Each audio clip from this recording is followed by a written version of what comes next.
и фокусира. А навънка си е бал майката. Студ!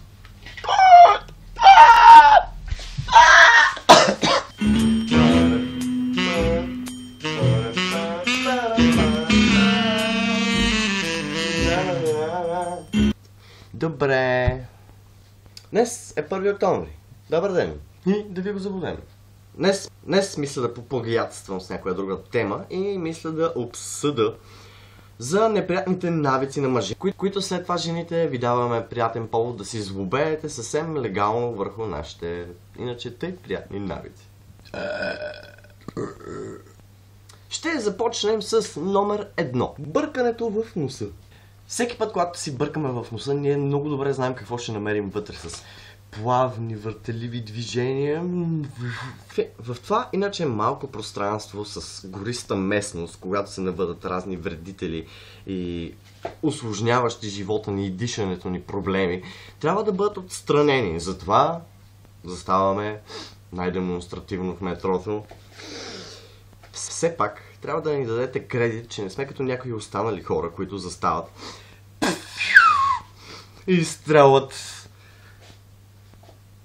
различни субстанции с различен цвят, мирис, вкус, форма, цвят, цивилизация и така нататък. С скоростта на болид от Формула 1. За да освободят иначе тези вредители, които ние само с едно пръще заставаме. Освобождаваме напрежението и си продължаваме с живота. Номер 2. Чешенето на задника. Това е един от малките моменти в живота, в който просто трябва, когато имаш този проблем, да го отстраниш веднага, защото не искаш да ходиш като, не знам, насран пингвин. Ето тази ръка, или с тази ръка, зависи с коя сте по-добър, може и с девете, ако сте сериозен е много Ако проблема е много сериозен, да достигнете мястото, което ви сърби и да обуздаете звяра. Това е толкова... Нещо не е наред с мен, сигурно съм. Номер 3. Вдигането на тоалетната чиния в туалетната... Туалетна чиния не е в кухнята е всъщност. Мъжете не сме като жените да се нуждаем от екип на насъм минимум, за да влезем в туалетната, да се събуем, да се измием, да пуснем туалетната чиния, след това да я вдигнем, да такава... О, не, извинявам се, не трябва да я вдигаме. Ей, скандал, братко мили. Вие все пак си имате вашия трон, като седнете в Сибания Кинев. Заставате и вие приятничко, спокойничко, миризливичко, нахубаво. Надявам се. Не винаги. И все пак трябва да не ни се сърдите всеки път, защото на нас ни се налага по-често. Сваляме, дигаме. Всеки път, като използвате туалетната и знаете, че има мъж в къщата, просто да си извадите, да си дигнете чиника и да си продължите с всички останали неща. После извадите, махаме.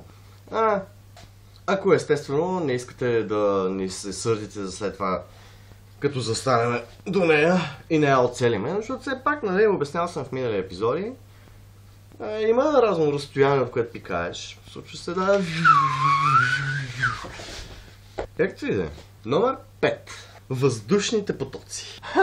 Това е специален поздрав за хората, които не обичат да задържат лошо в себе си по всякакъв един начин. И с който вие желаете да почерпите всички останали около вас в метрото, в БДЖ-то, в подлеза, в магазина. В наша подкрепа, все пак, нали, за жените го казваме това, искаме да ви кажем, че ние все пак сме мъже. Обичаме малките неща. И като, например, това да успееш да озвучиш, да речем, цял апартамент, или да включиш алармата на колата на съседа по някакъв начин, като нали, си освободил демона от себе си. Това си е нещо, за което ние искрено се гордеем, че можем да го свършим. Нали. Това, че трябва да се съобразяваме от време на време е друга тема на размисъл все пак. Но за в случаите, когато наистина е много сериозно положението, винаги може да ни простите поне за веднъж. Номер 6 от статията, принципно, е за личната хигиена. Когато лична хигиена са, верно, голям проблем е като цяло, нали, все пак като почнеш да се разхождаш по центъра на София, да речем, и около тебе хората припадат от миризмата ти, може би е време да свършиш нещо за себе си, полезно за всички останали около тебе, по дяволите. В това отношение еволюцията малко така лека по лека ни застига и може да не се припознаваме с някой братовчет от зоопарка. Сигурно има и други неща, за които мога да добавя в тези вредни навици на мъжете. Но ще го оставя за другия път, защото имам малко повече работа. Пък исках да направя някакъв епизод, че така подрънкам малко. Така че, сега какво сме? Вторник. Много интересно. Навънка си е бал майката обаче.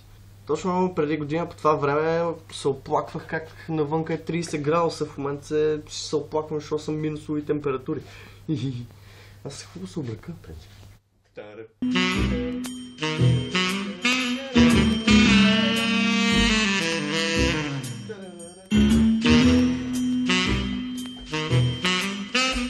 Така, и ще се видим тук тази седмица, надявам се. До тогава ви пожелавам майната ви.